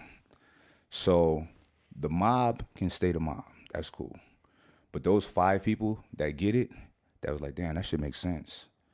It's gonna be a little bit of work, but I like that. That little bit of work, extra work, makes you stronger. Just like in the gym. Oh, I'm gonna do these 3 sets and I'm cool. All right, just did the 3 sets. Now I'm gonna do some drop sets. Now I'm gonna do some pause reps. Now I'm gonna do some push-ups. Now I'm gonna finish out with some flies. That person is stronger. You know what I'm saying? And that person has more fortitude. You know what I mean? So more resilience. Yeah. And that person, other people want to be that guy's battle buddy. They want that guy on their team. They want people like that, sturdy people, not people that's ready to be done. This is the easy way. This is the shortcut. Go for it. I don't even care. People can do whatever they want to do. Here's the thing. These mobs of people make people like us look better to those who matter. Because people like that entertain themselves. In this case, since we're talking about relationships, it's a bunch of dudes complaining about women and shit, right? Women got it easy. Women ain't held accountable. Da-da-da-da. They're entertaining themselves. I have no desire to be with a bunch of dudes complaining about women. I'm sorry, I don't have it. I want to be amongst women, enjoying women's company, and amongst my homies, other dudes that are smart, intelligent people that understand life on a higher level than just complaining about women. You know what I'm saying? That shouldn't even be that should not be a focus. You know what I'm saying? Anyway. So, all right. We have super chat. Super chat. T, there's an orange one for $20 if you want to find that one. But all right, I talked to this one right here. Shout out to Chris. Married for 7 years. Married for 7 years, together for 10. If you don't share a common goal outside of sex, lust, and arm candy, things will fall apart very quickly. I can't say that I disagree with that. Yeah. Sounds right. Okay. Aquinces. Shout out to Aquinces. Bigger agenda being pushed onto the brown and black community. We're at war with each other instead of focusing on our kids building generational wealth. I don't know if I believe that there's an agenda placing brown and black against each other. I don't know if that's accurate. I don't know. I don't experience that. You know, I have plenty of Hispanic close friends. You know, and it's all love. I know people would like for us to think that we're beefing with each other, but I don't think that's necessarily reality. There are instances of people not liking each other and having problems, but that's going to be with any group of people, and even people interracially. But I do want to, we got some work to do about the whole construct of race in itself, because listen, we all just people. You know what I mean? We all people. People are people. So I mean, take race out, then what is it? Short hair, long hair. You know what I'm saying? Blue eyes, brown eyes. It's always something. But at the end of the day, it's cool that we're all different. That shit is awesome. Shit would be really boring if everybody was the same, you know? So, yeah, I do recognize issues with race.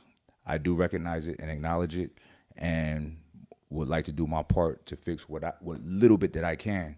But I don't dwell on it. I don't use any of that shit as an excuse. And I don't push that. You know what I'm saying? I push for people to fucking be good people and care about each other and all of that kind of shit and do their thing. You know what I mean? So yeah. Do you think that there's any? We've talked about it before. You told me how there's sometimes this jealousy, within a race, where people aren't happy for each other, or they talk down on each other. Like you were saying, in the black community, that's sometimes a thing. Yeah, I don't know if that's what she might have meant. I don't know. Well, she said brown and black, but all right. So in the black community, yeah, there's a thing. Now, I'm gonna back it up to plantation days, like days of black folks on a plantation. There was a brilliant but evil strategy for white people to keep black people on plantations divided. So you keep us divided, we would outnumber them on a lot of plantations.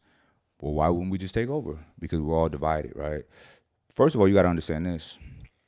not all black people were the same. People from Africa were not all the same, right? Many of them they were purposefully put in the beginning, different tribes, mix them all up, excuse me, to where they couldn't even communicate with each other. They didn't speak the same language. So they might look the same, but they can't speak the same language, right? You put a white American with a white Spaniard, they can't speak the same language. You know what I mean? So that was one dividing factor in itself. Also, you had blacks that worked in the house, blacks that worked in the fields, right? Blacks that worked in the house got better food, better treatment, and they were rewarded by telling on blacks in the field, right? So that caused a lot of hatred and dissension right there. The crackers, the one cracking the whip, usually were black. People don't know this. They think it was just white people. But white people would have black people whipping other blacks. That caused, you can imagine the kind of dissension that would cause right there, right? So there was a lot of hatred amongst us, ourselves, on plantations. It was an articulated plan, though, to keep us fragmented and not powerful together. Because together, you're powerful. But all separate, you're not, you know.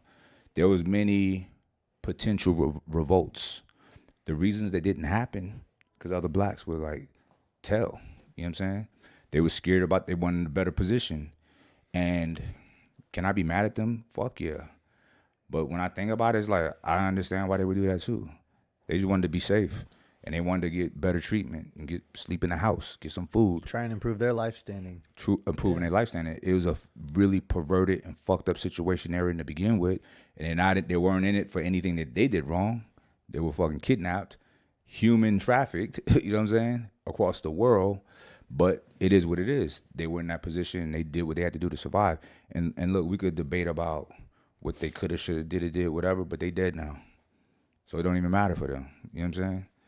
So yeah, there's a lot of issues that people have interracially, but the core of those problems is with that person's self. Because I'm of these people as well. I'm the descendant of these people as well. But you know, I choose to try to look at life different and try to like really do what I can to add quality to my life and position myself to where I can like sit on top of the perch and look at everything versus looking up, not knowing what I'm looking at. You know what I'm saying? So, you know, not everybody got that kind of mental wherewithal, you know? So that's why when I do have an opportunity to speak on these kind of things, I do. And I try to give them a real rational perspective.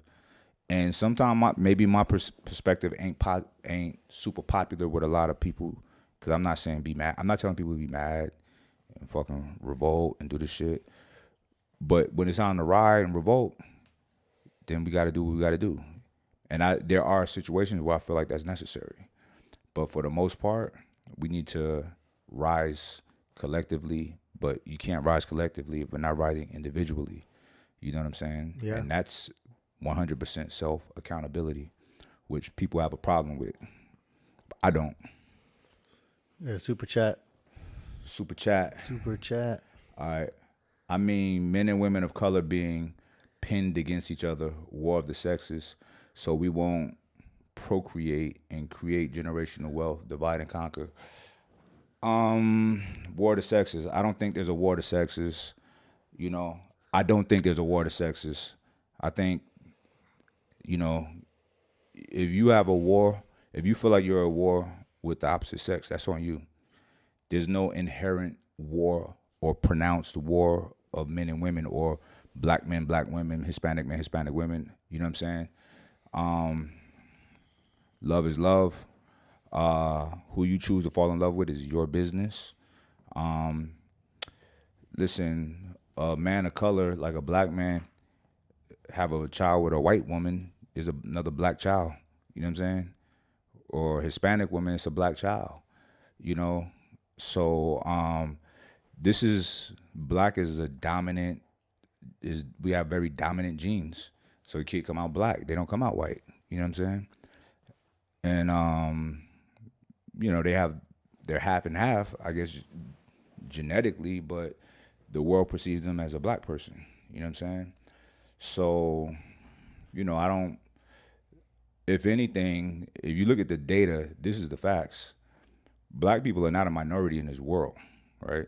They say we're a minority in this country, and what they do is let's say the census, right? European white people are a minority in the world. Now, ethnic Jews, Jewish people used to not be considered white, right? They were considered Jewish as a race. That changed in the 1900s, that recent. You know what I'm saying? The 1900s, they're like, all right, they're white now. You're Middle Eastern. Not anymore. You're now Caucasian, according to the census, right? Yep. And it looks like Asians are starting to be pushed in that direction as well. So that makes the numbers look a little different for white people. You know what I'm saying? Like a lot bigger of a race, which is silly. I think people are getting smarter than that shit. You know what I mean? Caucasian. The term is Caucasian. It's not white. It's Caucasian. Right. That is one that is a descendant of people from the Caucasus Mountains, that area. Your people aren't from there. Your people are from Africa, Asia Minor, which now is called the Middle East. But now they're calling you a Caucasian, which is interesting. Do you think that we should move towards getting rid of these racial identifiers, like in terms of like census data? Do you think it's relevant to track? I don't know, bro. I think it's relevant in a sense. Now, here's the thing. If we're not going to do, because let me say my position on, like, let's say reparations. I think there should be reparations towards African descendants of slaves, American descendants of slaves, I'm sorry, right? Like would you need to prove that you were the descendant of a slave? That's fine. It can be tracked, okay. Right? There should be reparations. Slavery was not that long ago, okay? So despite what people say, right? So every other group of people, it seems, gets reparations when some kind of atrocity is done towards them, right? Some form of reparations. With us, it's not the case. So I do think, so in the terms of tracking for shit like that, yeah, right? But it don't look like we're getting that. You know what I'm saying? If we ain't getting none of that shit, let's wipe it all up. Let's fuck a census. You know what I'm saying? Yeah. What is it for? Now, here's the thing. I don't, and I'm speaking honestly out of ignorance, I don't know 100% what the census is for. I don't know. You know what I'm saying? But, yeah, let's get rid of it. Like, what are y'all afraid of? You know what I mean? Yeah. What are you holding on to? So in an ideal circumstance, it wouldn't be necessary information to track. Right. If we're Americans. Yeah, you would know about age and maybe, I guess, gender. You would want to know about just to know the demographics of the area. Right. But you wouldn't need to know what race people were. Yeah. It just doesn't seem to be, even income data seems to be more relevant than that. Like if you're trying to decide what type of business to open in the area. Right. You don't want to open something that doesn't make sense for the crowd. Yeah. I guess there are certain things business-wise you could try. I don't know. Maybe. I don't know. Fucking people are people. At the end of the day, we all got way more similarities than differences. You know what I'm saying? And we all want the same thing. Money, love, happiness. You know what I'm saying? Planta, marijuana, tequila. I'm just kidding. I don't want no tequila. I do. I want some of that tequila that you got on my birthday. Oh, shit. I need to get the brand name so I can buy stock and 10 bottles. 10 bottles. You a baller, so you can do that. That shit expensive. I need. I that know in where my it's life. at. I can tell you where the spot. I can't remember the name of it though. I've been telling people about it, and they're like, "What's it called?" And I'm like, "I don't know." Legend has it doesn't have a name. But yeah, what do you think about census? I think it is good to know those other demographics of an area, like how many people there are, like what their ages are. I think those things are relevant.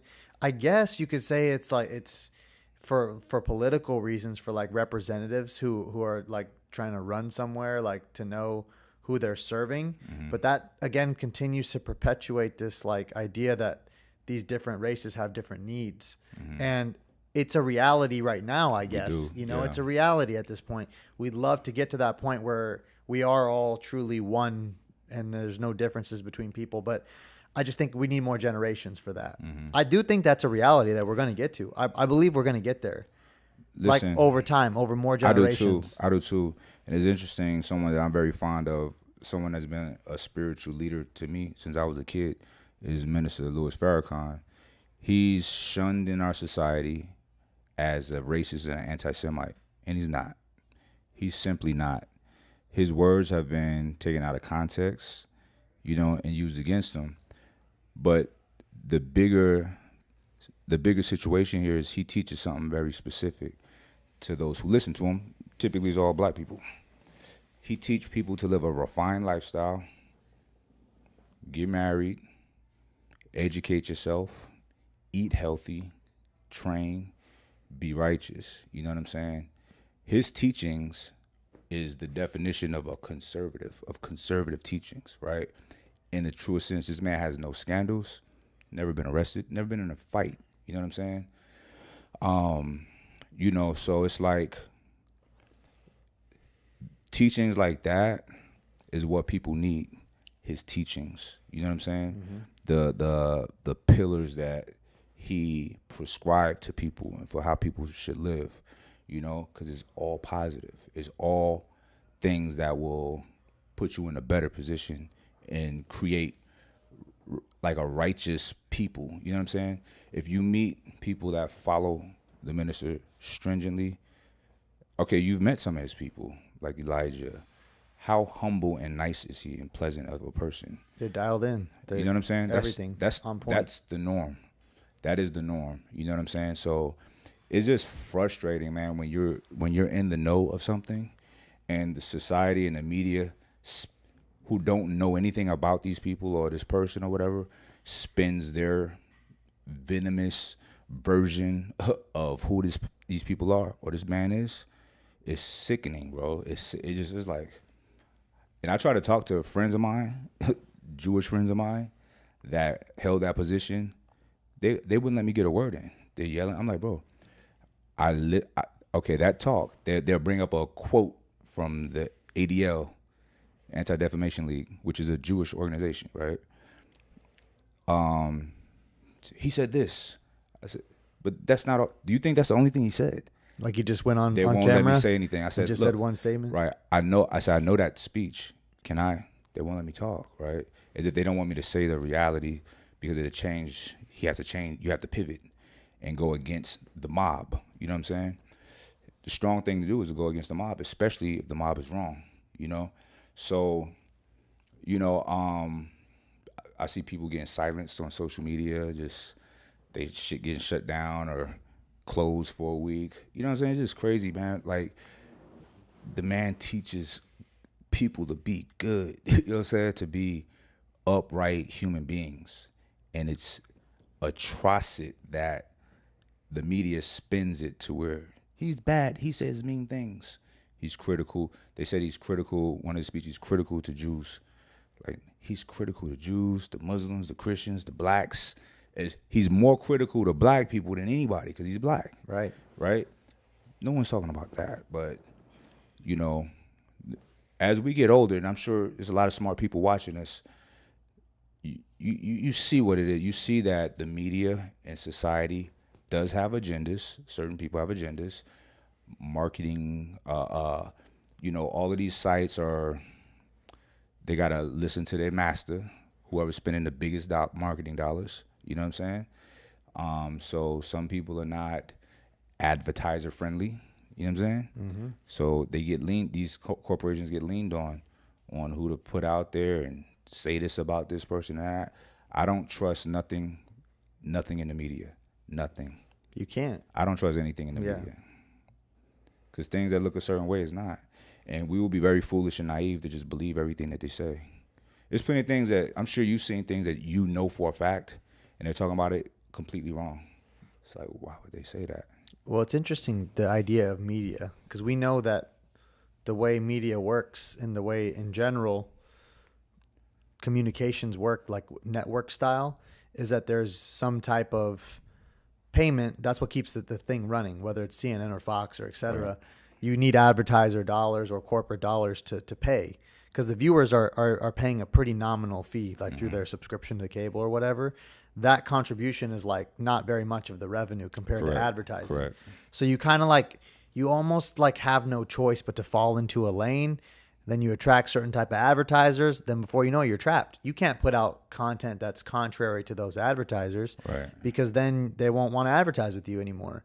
The other people you already alienated with your previous content, they're already with the other station who has the opposite viewpoint. So you can't get them. You're stuck, and then you become that kind of outlet. Right. Who does this type of news, whether you kind of want to or not, you kind of almost get stuck there. Right. That's like the downfall of old school traditional media. New school, where you have certain channels on YouTube or podcasts or whatever, people aren't as reliant on one advertiser, and they don't fall into these lanes, especially if they're not claiming to be political. They just have opinions and viewpoints on things, and they have discussions like how we have. They're not going to be biased to a certain frame. We're not Republican or Democrat inherently. Like we believe what we believe about a scenario, regardless of what that party stance might be on that thing. You know, so we could just do whatever we want to do, and we're not really relying on any particular advertiser or type Actually, of. well, I can speak for myself. Politically, I'm a dissident. I choose not to participate in either side. Right. And we don't need to. Yeah, we don't need to. It's not healthy, right? And neither one of them have any. There's no real differentiating factors between the two, right? It's just certain talking points to fire up each side, Right. Things that they don't care about or don't believe, but they know we can control them with this emotion over here. We can control these guys with this emotion over there, right? So I don't trust none of it. Even the stuff towards black people, like, them saying so and so's racist. I'm like, I don't care. You know what I'm saying? I don't trust nothing they say. And black people, I tell black people all the time, like, yo, don't let the media tug at your emotions and make you feel a certain way. Like, if we just leave it up to the media, when the media wants black people to be mad, they make us mad by whatever kind of news they show us. You know what I'm saying? And vice versa for white people, whatever. People need to fucking smarten up. If anyone ever watched, what was the Black Panther movie? Not the fictional Black Panther movie. The newer one? Yeah, it came out last year. It was a scene where the Black Panthers met up with the Black Panthers, which was a political organization back in the day. They met up with like the Ku Klux Klan or whatever, some kind of white supremacist group, and they had all the common ground in the world. These regular folks that's trying to make it and was tired of the wool being pulled over their eyes. They came together, and you know what I'm saying, because they realized that they're not each other's enemy. You know what I'm saying? The enemy was, the corporations. And I say corporations, I don't want to be loose about that because we're a corporation, right? Right. But the huge conglomerate banking entities and government agencies or whatever the fuck, right? So way out of our pay grades, you know what I'm saying? That was the enemy, you know what I'm saying? Mm-hmm. So the people were coming together for that. And let me tell you something, my fellow Americans. Listen, there's power in numbers. And the power, I hate to sound cheesy, but the power is with the people. We Americans relinquish our power. We give it to the government, right? The government, Let me tell you what the government is. I've told you this. The government is not some big, powerful entity looming over you. The government is a bunch of dudes with jobs. That's it. A bunch of dudes, and I'm not saying everyone in the government is not ethical, is a piece of shit or whatever, but for the most part, there's a lot of unethical people who's waiting to get their palms greased, and they're serving their master, and their master's whoever's really paying them. You know what I'm saying? So just a bunch of dudes with jobs. You know what I'm saying? But us, united, Americans, black, white. Listen, there's people that I follow on social that's super right wing, but not in a low level way, right? Have certain things that they lean towards seems kind of racial. And it's really not, right? We agree on so much shit together. You know what I'm saying? It's such a real thing. And I'm like, when I really take inventory of this person, I like this guy. You know what I'm saying? He's not gonna call me no nigga or nothing to my face. I don't care what he say behind closed doors. Because if he's a real man, he'll say it to my face if he feel that way. Right. But chances are that's not the case. We be thinking people talking bad about us, and it's not. You know, I read some shit about this. Like when we think people are talking about us or having some negative perspective of us, they're not. It's us. It's in our heads. You know what I'm saying? And that's the real thing. So Americans need to knock this shit off. Black, white, Hispanic, Indian, whatever the fuck. And unite, be kind to each other. You know what I'm saying? Listen to each other. Don't dismiss each other. When people have a gripe, listen, fuck it. What's it to you to listen selflessly and not trying to like over argue their point? Like, let's listen and have some empathy for what they feel like they're going through. Yeah. If they feel it, it's a real thing. You know what I'm saying? And if we can control shit and we can make shit a lot easier for us, but we relinquish our power. We vote when they say vote. And that's the thing, because let's say we sit out of a voting cycle. Somebody's gonna feel that shit. You know what I'm saying? Just like, let's say Joe Biden, Sleepy Joe, right? Sleepy Joe. Let's say he is the president because black people voted for him, right? He already had a group of people that's gonna vote for him, vote against him, whatever. The pandering to black people. The Nancy Pelosi with the African thing, taking a knee. I'm like, yo, this is fucking disrespectful. You know what I'm saying? Y'all cool with this shit? Him saying, if you don't vote for me, you ain't black. You ain't black. Like, what, my nigga? Nigga, what? Nigga, what? You know what I'm saying? If I was next to Joe Biden, I would say, nigga, what you say? Nigga? You know what I'm saying? That was some nigga shit, he said. Nigga is not a black thing. You know what I'm saying? It's a nigga thing, and he's a nigga. So if we would have sat that one out, the Democratic Party would have felt that shit. Yeah, they would have. Like, fuck. We fucked up with black people. But black people, listen, you're blindly loyal to a political party. Blindly loyal. They do nothing for you. They don't do shit for us. What Sleepy Joe did for us? Nada. Listen, I was happy Barack Obama got elected into office, right? Because he's African American. It's like, fuck, we got one, right? He was intelligent, articulate. He gave us hope. He gave us hope, like the slogan worked, right? But he did nothing for black people either. You know what I'm saying? That party does nothing for us. You know what I'm saying? So why are we so blindly loyal to them? You know what I mean? But I just wish people would take a step back and, you know, just be more. Don't move one thing so fast. Let's sit back and calculate. Let me see how this feels. Let me think about this a little bit more. You know what I'm saying? Let me do a little bit of research, right? But I do think that people coming together and people having their shit together collectively and communicating with each other would be a powerful thing for this country. Because the reason this country, I'm sorry I'm talking so long. The reason this country is so incredible is because it's so diverse. This is something unique to anywhere in the world, right? What we have here in the United States. It's a land of immigrants, essentially, right? That now we're all American. And listen, we lead the world in culture and everything. You know what I'm saying? I looked up, like, wealth, military, like all of these different markers, and we are the leaders globally. You know what I'm saying? Although we are in a cold war with China. That's a real thing.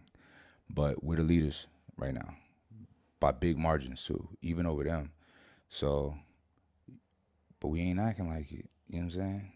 The diversity is a huge driver of that. It ain't the government that makes it special. It's the people. It's the people. You know? Did our government or our system of living or style of living attract the people?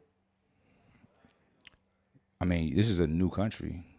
So, yeah, people are making mass exodus is trying to get here to start a new beginning. Right. Because it was wide open 200 years ago. I think the best thing that our government or our system allows for is opportunity. 100%. That's like the best thing that it does is, like, we've talked about it, how you can jump in. You can jump in. You can make your fortune, you can make your future, you can learn, you can just move. You can move around Yeah. relatively freely between parts of society, jobs, areas. You can kind of do Right. what you need to do. Yeah, you're right about that. When I lived in the United Arab Emirates for a while. That's where Dubai is at. And I talked to the guys, the people out there, and they are technically a democracy. But their people tell you, they say it's a democracy, but if you're not in the family, you're not gonna be anybody. You You know what I'm can't. saying? You're very much gonna hit a ceiling. Right. Here, that's not the case. Right. And I love that. The fact that we had, let's say, Barack Obama.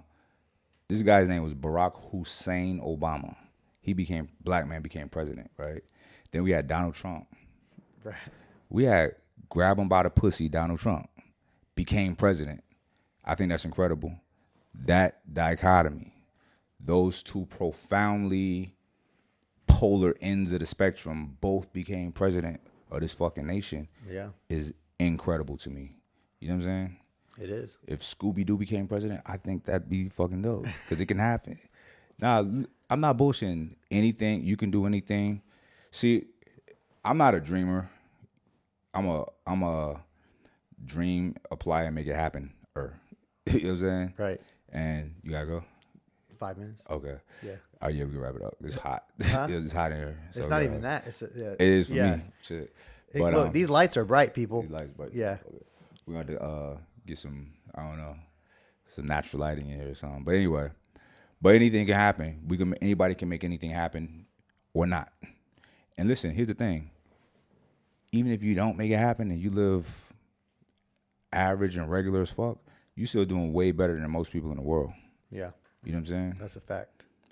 I think everybody in this country is in the top 5% of the world in our country. You know what I'm saying? So that's interesting. Anyway, I'm about to shut the fuck up. What's up, T? Super chat? Glad your studio has smoke detector batteries. Why are you showing me that, T? This motherfucker trying to be smart. I don't care. They had their $10 back. Shit. Anyway, we'll holler at y'all. Thanks for chiming in. Holler at y'all later. Peace. I can't wait to read the comments on this one. Peace.